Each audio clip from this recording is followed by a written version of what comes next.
மன்னன் தசரத மன்னா உனக்கு புத்திர சந்தானம் வர வேண்டும் என்றார் 1000 ஆணையை கொள்ளணும். 1000 ஆணையை கொள்ளணும். ஆமா.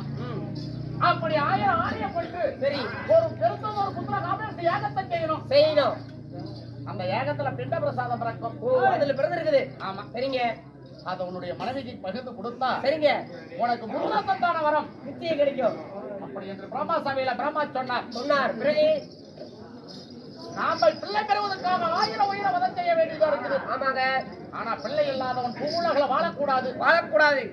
அதனால பிள்ளை பெற வேண்டும். ஆமா. அப்படி என்று உடனே கானகத்துக்கு சென்று யானையை வேட்டையாடினேன். யார் நீங்க? ஆமா. சரிங்க. 999 ஆணையை படித்தேன். கொண்டுட்டீங்க. ஆமா. ஒரு ஆணை கிடைக்கலையே. அப்புறம் 1000 உயிரை வதம்